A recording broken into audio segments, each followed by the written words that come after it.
how to choose an incentives vendor. Specifically, 3 things you must have when you choose your incentives vendor. This is the roadmap to helping you with success in designing the program, rolling out the program, communicating the program with your members, and keeping it simple for your plan, your organization. There's too much going on with multiple vendors in this space that it takes to deliver an incentive program. I hear too many times about the plan administrator managing the components on an Excel spreadsheet, then having to somehow communicate that to a system to engage the member, then taking the data once the member has earned points, and then taking the data once the member has earned points and actually getting it to another vendor so that they can get the reward in their hand.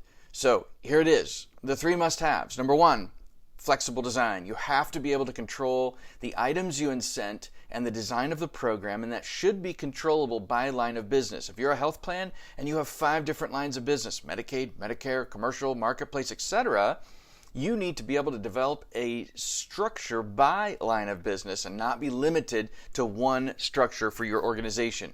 Number 2, the engagement tools. This is the member side of it, the communications. Are there automated messages reminding the member to go do that next thing? Are there ways that you can send a message to the member if needed to push them along? Are there tools that the member can use with communications with your program to gain more information, etc.? And then 3, most importantly, it's a true end-to-end solution, what I started talking about when we began the conversation. So flexibility and design, multiple programs within one solution, one platform for your different line of business that meet the different regulations you might have for each of those lines of business, or varied by user type. You may have peds, you may have over 65 adults that have different requirements. You may have those with open gaps in care that need different structure. Those are all part of the flexibility of design. All right, and then also being able to incent on different activity types. It's not just the thing, but it's the multiple things.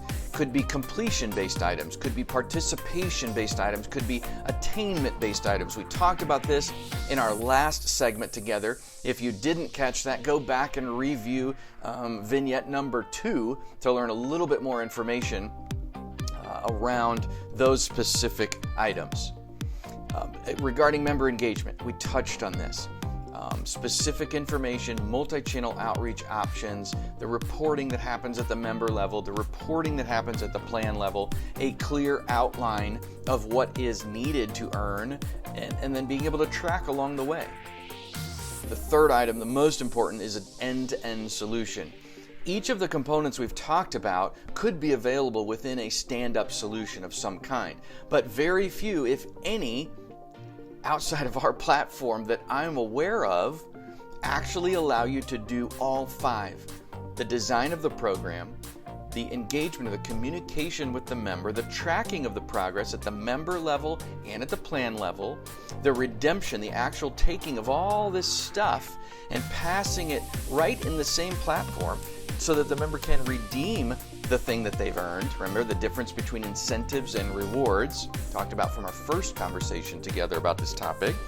And then the 5th item, data and reporting.